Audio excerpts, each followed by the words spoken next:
It's time now for the award-winning #1 local talk show in Northeast Pennsylvania, The Sam Lesante Show. Now here's your host, Sam Lesante. My friends, so many times on The Sam Lesante Show, we talk about facts, about knowing the full story of what's happening. Today, my guest is Congressman Lou Barletta from the 11th Congressional District, and we're going to talk about the government shutdown. We're going to talk about facts, folks, facts. So I encourage, whether you're Democrat, Republican, or Independent, I encourage you to listen to the show, and then you make your decision as to where we're going in this country. Congressman, thanks for coming on the show. Thanks, Sam. Good to be here. Let me just say this. I don't envy anyone in Congress today. My prayers go out to everybody because it's just a situation where there's so much miscommunications going here and every other place. It's just sad. Everyone's focusing on the government shutdown. Everyone's saying, not everyone, but majority of people are saying that you Republicans, you know, were responsible for this. You know, there's a lot going on. What's your story here? Well, Sam, there is a lot going on. Obviously, we're approaching $17 trillion in debt. The government is spending over $1 trillion a year, more than it takes in. You know, we're really risking the future for our children and grandchildren, and that's been part of why so many new members of Congress were sent to Washington. The government takeover of our healthcare system, known as Obamacare, the Affordable Care Act, and we're beginning to see, as Nancy Pelosi said, you know, they had to pass it so we could see what's in it. Well, as the American people are beginning to see what's in it, they don't like it. The fact that premiums are doubling and tripling in some cases, and employers and businesses are laying people off because of the cost of it. As Obamacare is being rolled out, it became a centerpiece of negotiations on whether we should fund the government or not. And the process that is called the CR, as we've been watching on TV and newspapers and radio, is the continuing resolution that funds the government. That debate, Obamacare, became the centerpiece for many Republicans on whether or not we want to fund the government. All right, now, let's go back here because, you know, I don't think the American people are stupid by no means. I think they could be misled. They could be misled. There's a lot of camouflages I see with what happened in the government. Okay, you had Benghazi, you had the IRS scandal, you had Syria. Serious matters that the mainstream media did not want to put spotlights on because I think they were critical things. First of all, did you personally, as a U.S. Congressman, want to shut down the government? No, I was against it, and I said from day one that I don't think it's good for our country to shut down the government, and I was against that and voted every time to try to keep the government open. And even at one point said that after 3 attempts to delay, defund, and dismantle Obamacare on the last night of whether the government would be shut down or not, I said at that point I'd be willing to vote for a clean CR with no attachments to it to prevent a government shutdown. I didn't think it was good, and I thought we needed a different strategy in those negotiations. When you're talking about strategy, and I don't know how much seniority you have, but you've certainly been gaining a lot of respect in Washington from your fellow colleagues, Democrats as well as Republicans. When you were making these suggestions, okay, what would have been your strategy for this particular situation? Well, we weren't able to prevent a shutdown. As you know, the government ended up being shut down, and very quickly, that was on a Monday, when I said I would have voted for a clean CR just to keep the government open, even if it was for a week or two, so that we could continue to negotiate. I thought we had to keep the government open and let's continue to find solutions. Within a day, I was able to find over 20 Democrats and 20 Republicans who were willing to come together and compromise, put their differences aside, because partisanship controlled all the discussion at that point. And we had enough Democrats and Republicans who were willing to get the government open again and repeal the medical device tax. which would have been a great victory, to dismantle another piece of Obamacare and have Democrat support in doing so. And I believe there were enough senators who also wanted to repeal the medical device tax. I thought that's the strategy we should have taken. It was clear the president was not going to sign anything that was going to delay or defund Obamacare. I voted 45 times to try to do that. I think it's pretty clear where I stand on that issue. But it was also clear to me this was something the president was not going to do. Harry Reid wasn't even going to bring it up for a discussion. He said, we will not negotiate with that. At that point, Sam, we had to realize this was not going to happen. I want to play center field for the New York Yankees. That's not going to happen either. You know, Ronald Reagan used to say, if you take what you can get and you go back for the rest later. You know, you may want the whole loaf of bread, but if you can't get it, then you take it slice by slice. And I thought the strategy of all or nothing was going to bring us to the point where we got to, and the Democrats' position of we're not going to negotiate. I realized that I had to be a problem solver at that point and try to find others who felt like I did, that were willing to compromise, negotiate, and work together to try to get this government back to being functional again. When you talk about the medical device tax, most people do not know what that is, okay? And explain why that tax is so important that it affects literally maybe millions of people. It's a tax over 2%, 2.3% on everything, Sam, from bedpans to pacemakers. Whether you're getting a hip replaced, as I said, just all type of medical devices. And it was a tax that was being put on them. They singled out an industry, which is unfair to begin with. And that's why many want to repeal it. It's unfair to single out an industry to tax. And the reason it was taxed is because of the money that it will bring in to help fund Obamacare. So it's an unfair tax that is being used to try to fund a healthcare system that is going to crash on its own. Obamacare will crash on its own. And that was why I thought it was a bad strategy to tie that to keeping the government open. I felt we should have just stepped back, let the rollout happen. The media focus wouldn't have been on the government shutdown. It would have been on what a disaster Obamacare is. And trust me, Sam, I believe in the end Obamacare will collapse on its own without us trying to shut the government down to make it happen. I don't think there's anyone out there, Lou, who is paying taxes realizes that anytime something is increased, they have to pay for it. Okay, so the consumer will end up paying for those particular things. Not to mention the jobs that will be lost. These medical device manufacturers who will now go overseas because of the taxes that will be put on them. And it was an unfair tax. We cannot be picking winners and losers and singling out one industry because we need money to try to fund a program that can't sustain itself. As I mentioned at the beginning of the show, what I try to present to the viewers is facts, okay? There's always two sides, three sides to the story. You're on because you're the congressman, all right? If you weren't the congressman, I'd have whomever the congressman is on. When you're looking at explaining these things to the people, okay, I feel sorry for the Republicans only in what respect, because the networks are hammering the Republicans, and the mainstream media is certainly not giving you guys any fair share. As a result, their viewership is decreasing, which is common knowledge. You can Google this.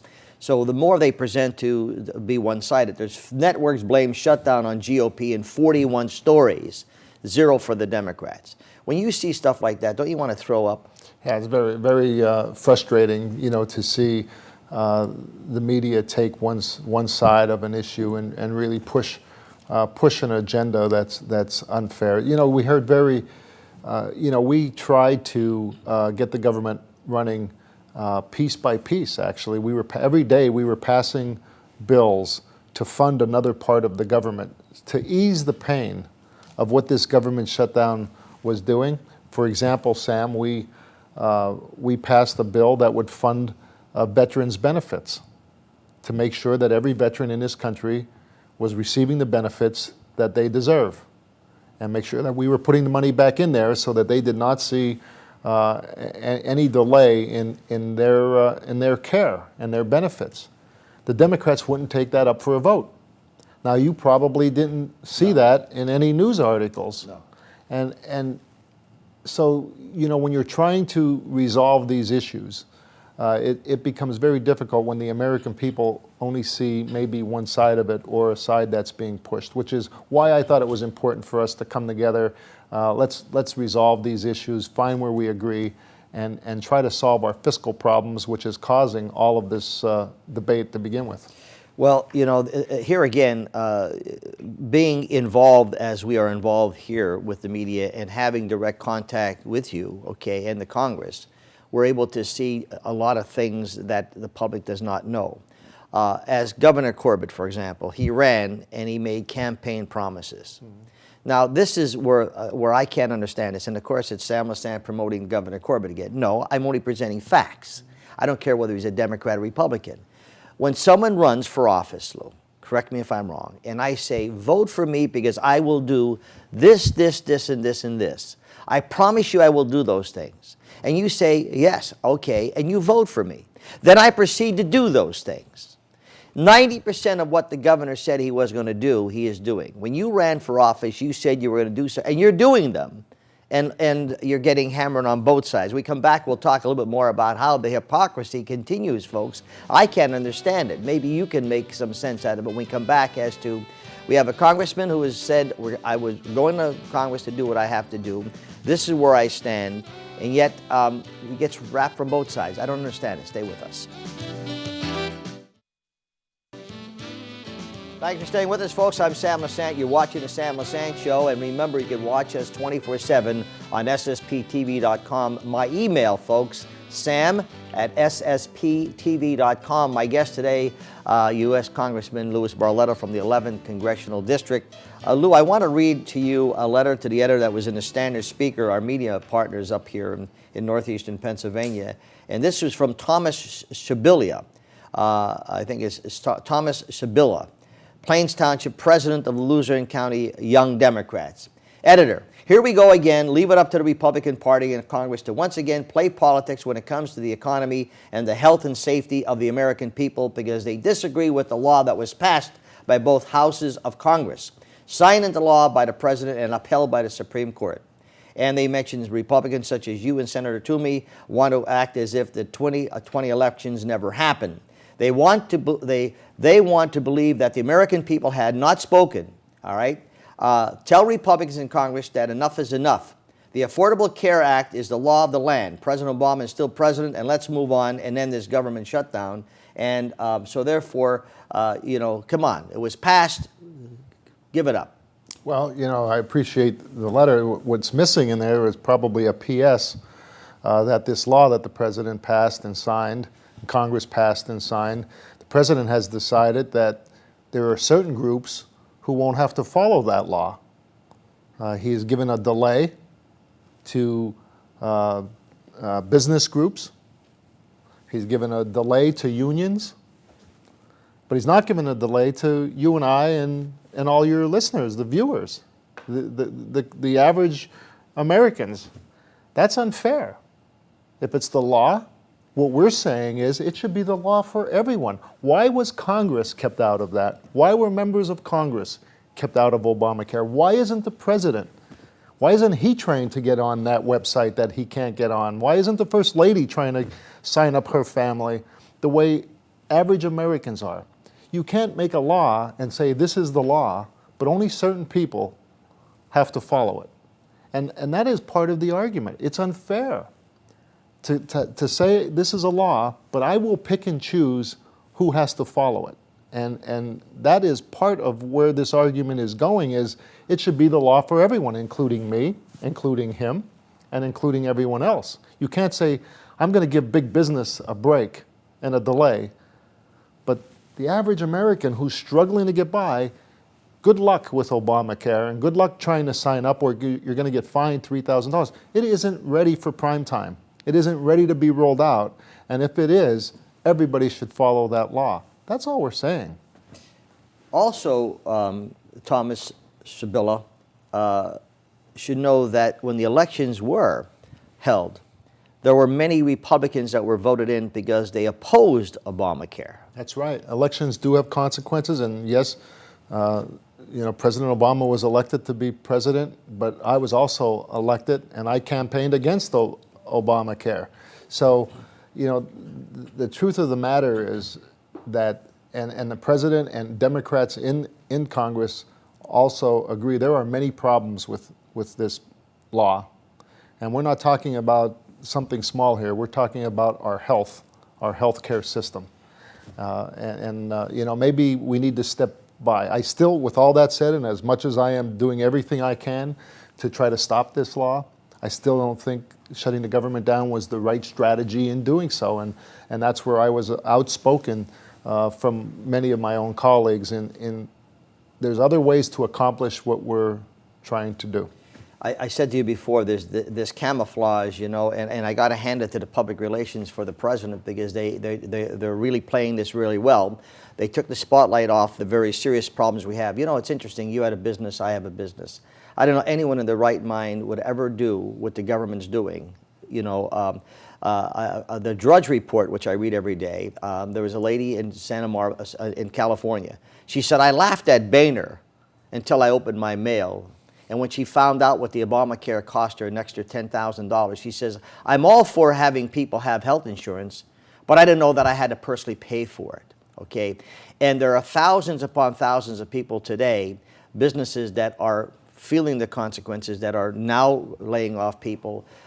It's just going to get worse, okay? And I think what's happening is they know that, and I think probably they're going to try to delay whatever they can and change the American public and saying, let's talk about this. Let's not shine this. And of course, they have their friends in the media who's going to let that happen. That's right, and that's why I disagreed with the strategy that we had, because we were helping him keep the attention off of what a disaster this is, that they were not ready. This was for 3 years, Sam. They were to get ready for this day. And I think as of now, maybe 56 or 57,000 people is all that signed up out of 9 million people. It is, as I said, I think it's gonna collapse under its own. But at the same time, how can you pick and choose who has to follow under Obamacare and who doesn't? Why give a delay to business and not individuals? Why give a delay to unions and not individuals? Why exempt Congress? Why exempt the president and the vice president? Why aren't the Supreme Court justices who ruled that it is constitutional? Shouldn't they be under Obamacare? Shouldn't they be under the same law as everyone else? When you look at and not all IRS officials were involved with this, but the heads of the IRS, and it's unfortunate because there's a lot of great IRS agents out there doing their job. Right. Okay. But unfortunately, that IRS scandal, here's a meeting with the president, I forget how many hundreds of times, that they were going into the White House or whatever they're talking about, I don't know. But this was a serious matter and can still be a serious matter, correct, with the IRS? Oh, there's no doubt about it. That's far from over. That's far from over. And then, 16,000 IRS agents are now hired to help enforce Obamacare. At a time when how many Americans trust the IRS right now to be doing that, when they were tied politically in going after certain groups? This is a serious problem and something else that continues to need to be addressed.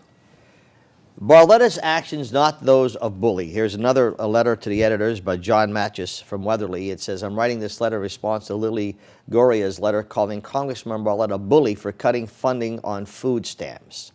You see, now they're making you look like you are a bully, that you don't want people to eat. Congressman Cartwright said, for $1.42, I'm not voting, I want people to eat. I want them to make sure that they're going to get what they have. Well, it's partially correct.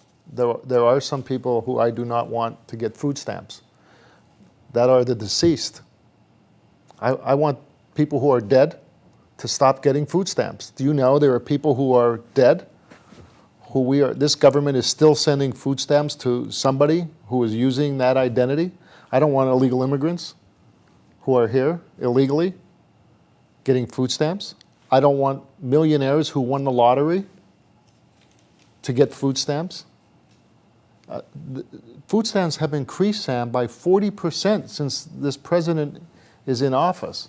1 out of every 7 Americans are now on food stamps. The fraud, don't take my word for it. Just talk to people on the streets who go to the grocery store. Yes. And will tell you what they're seeing and how it's a fact people are selling food stamps for drugs and for money. We've got to cut out the fraud so that the people who really need it can get it. Those who are truly hungry in America, we can help. So you're not the bully that wants to starve everybody, correct? No, I don't want my neighbors and friends or people in our community who really need food stamps to be cheated out of somebody who is a freeloader trying to take something that they don't deserve. Don't you get frustrated, Lou? I know you do, but don't you get frustrated when people do not really know the facts and they see what's going on in this country? It's not a secret, the economy in the last number of years, what has happened. But if you keep on making me dependent on you, all right, just let me depend on you, and you keep giving me food and give me cell phones and give me whatever I want, how could I not vote again for you? Well, I don't know if it was Winston Churchill said that once people realize they can vote themselves things, that will be the end of democracy. And we see it in the country today. Folks, I'm talking to Congressman Lou Barletta. We come back, there's a lot more to talk about. Remember, folks, as I say many times, facts are ugly things. I ask you to just learn about facts. Remember this, folks, the national media, the media that's biased, almost 90% biased, losing millions of viewers every year because the American public is saying, wait, let's present both sides here. Let's get rid of this ultra-liberal philosophy that most of the mainline media has. They're only facts, folks. Stay with us. Thanks for staying with us, folks. I'm Sam Lesante. Remember, Sam at ssptv.com or ssptv.com. You can watch any one of our programs that we produce. My guest today, United States Congressman Lou Barletta from the 11th Congressional District. Lou, again, did you want the government shut down? And did you want our government to default in what we're our position? No, I said from day one I was against a government shutdown and did everything I could to try to prevent it, even working with Democrats across the aisle to find compromises. Put aside our differences, because I think that's what the American people want most. They want, they voted for a divided government, but at the same time, I believe they want people who are willing to put partisanship aside and find solutions. I want to be a problem solver. I did not want to default on our debt limit. I was not willing to see Americans lose their life savings and the money that they had saved, whether it be for their children's education or for their retirement, just because we were going to see who would blink first, to play a game of brinksmanship. I wasn't willing to do that. I think we need people in Washington who are willing to put people ahead of their own party, even if it means you have to step out against your own party to find solutions. That's what I think we need to do. We have a divided government, but at the same time, we have to be functional and we have to use common sense and be pragmatic and practical in making our decisions. I'm 100% against Obamacare, but I believe it will fall on its own. I don't think we should. It's doing that now. I don't think we should shut down the government to prove that. That will happen on its own, and we need to continue to get our spending under control, because that's why we're in this mess. That's why we're in this mess. We spend more money than we take in. The average Americans understand that. You can't do that. You can't continue to give an administration, whether it's a Republican or Democrat, a blank check.